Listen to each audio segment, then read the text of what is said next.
Bonjour, je m'appelle Jean-Marc Zitko, je suis conseiller d'entreprise à la Chambre d'agriculture de Meurthe-et-Moselle. Donc j'ai deux principales fonctions. Une première fonction qu'on reviendra après, c'est le suivi des exploitations du réseau d'élevage.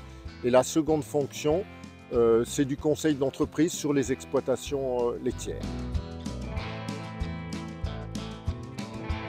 Donc c'est un dispositif qui comprend une vingtaine d'exploitations. Donc moi j'apporte un suivi technique et économique sur ces 20 exploitations, donc on fait de l'approche globale, du suivi technique. Et en contrepartie, ces exploitations-là me fournissent leurs chiffres pour faire de la référence. Donc en fait, je ne travaille pas tout seul sur mon département. Le dispositif Inusis Réseau d'élevage, c'est un dispositif régional sur lequel sur chaque département du Grand Est, il y a un conseiller comme moi qui suit une vingtaine de fermes. Et ensuite, les différents conseillers, là, on est réunis régulièrement avec une animation de l'Institut de l'élevage. Donc cela nous permet de produire des références, des publications techniques, des publications économiques qui vont servir ensuite aux agriculteurs directement. Ça peut être utilisé aussi dans les lycées agricoles par exemple, mais c'est également utilisé par les professionnels de la Chambre d'agriculture ou d'autres organismes. Par exemple, lorsqu'il y a une nouvelle réforme de la PAC, on teste les hypothèses de cette PAC sur nos exploitations de réseau et ça sert ensuite aux professionnels lors des négociations. Alors ce dispositif-là, il est présent dans le Grand Est, mais il est également présent dans toutes les régions de France avec à chaque fois une animation de l'Institut de l'élevage. Et ce qui est intéressant, en fait, même si, par exemple, les exploitations de Bretagne sont très différentes des exploitations du Grand Est, ça permet d'avoir un point commun qui est l'approche globale. Parce que la finalité de ce dispositif, c'est en fait de proposer des systèmes, des exploitations qui sont viables et pérennes, viables d'un point de vue économique, vivables d'un point de vue travail et pérennes qui durent dans le temps.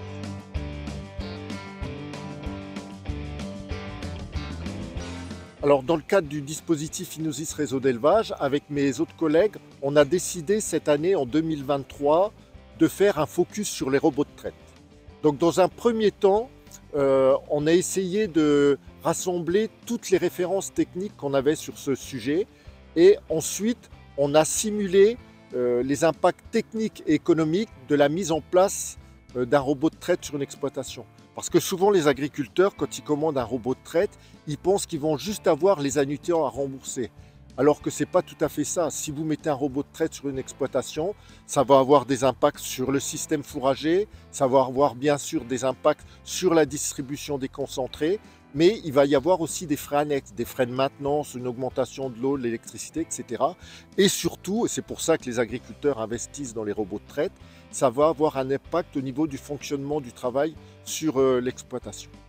Donc c'est tout ce travail-là qu'on a amené sur l'année 2023 et on s'est dit à la fin, c'est important que ce travail-là soit diffusé et dans chacun des départements du dispositif Grand Est et notamment en Meurthe-et-Moselle, on a décidé de faire des réunions sur ce thème-là à destination des agriculteurs, des techniciens et des étudiants de lycée agricole.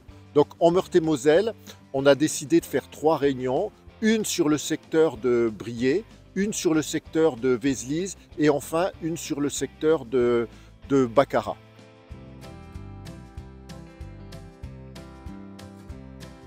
Je m'appelle Barbier Eric, je suis agriculteur sur la commune de Fontenay-la-Joute, j'ai 52 ans. Alors donc Jean-Marc, j'ai fait connaissance de Jean-Marc au cours de mon installation en 96, après on s'est perdu de vue. J'ai rencontré des difficultés financières suite à une installation de traite qui n'a pas fonctionné. Et au cours d'une réunion organisée par la Chambre, j'ai de nouveau revu Jean-Marc. Je lui ai expliqué ma situation. Il m'a proposé de faire un diagnostic sur la ferme. Et de là, il a fait une étude en concertant le centre de gestion et ma banque pour trouver une solution. De là, on est reparti sur un nouveau robot de traite qui aujourd'hui fonctionne correctement. La même année que l'installation du deuxième robot de traite, je suis passé biologique, agriculteur biologique, sur 135 hectares dans le premier temps. Et ensuite, nous avons converti les vaches l'année suivante. Donc aujourd'hui, je suis à 100% bio. Et ça faisait plusieurs années que je pensais passer bio, mais vu la situation, c'était un peu délicat. Donc du coup, avec l'étude que Jean-Marc avait effectuée sur l'exploitation, on en a profité pour intégrer le passage en bio. Alors Jean-Marc, il y a quelque temps, me contacte me disant que la Chambre d'agriculture organisait des réunions sur l'installation des robots de traite pour apporter des solutions aux agriculteurs qui avaient des projets. Donc il m'a proposé, il m'a demandé d'intervenir sur l'exploitation pour présenter la ferme, le robot de traite. Donc j'étais content que la Chambre intervienne sur l'exploitation. J'ai pu partager aussi l'expérience de mon passé, leur expliquer tout ce qui s'est passé, les difficultés que j'ai rencontrées. C'est ma façon de remercier Jean-Marc, ses collègues, d'être intervenus sur l'exploitation pour trouver une solution à tous mes problèmes. Sans eux, aujourd'hui, je ne serais peut-être plus agriculteur. Je suis très ravi d'avoir reçu toutes ces personnes sur l'exploitation. Ça m'a permis de faire découvrir mon passé et mon installation actuelle. Donc Éric Barbier ne fait pas partie du réseau Inosis. Par contre, lui, il a utilisé les références. En fait, je suis intervenu sur cette exploitation-là en utilisant les références du réseau Inosis pour l'aider à améliorer ses résultats. En effet, Éric était, comme il vous l'a dit dans la vidéo précédente, Éric était dans une situation économique un peu fragile suite à l'investissement dans un robot de traite qui ne fonctionnait pas bien. Donc quand nous sommes rencontrés, je l'ai aidé à améliorer son système d'exploitation pour que ses résultats s'améliorent.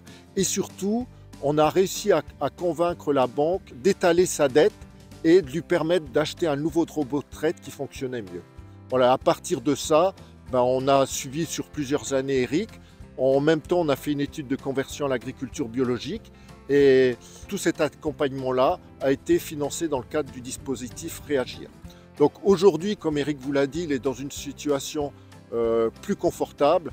Donc maintenant, le challenge, ça va être de l'aider à conforter encore ses résultats pour qu'il puisse terminer sa maison d'habitation. C'est là la finalité, montrer des systèmes viables, vivables et pérennes.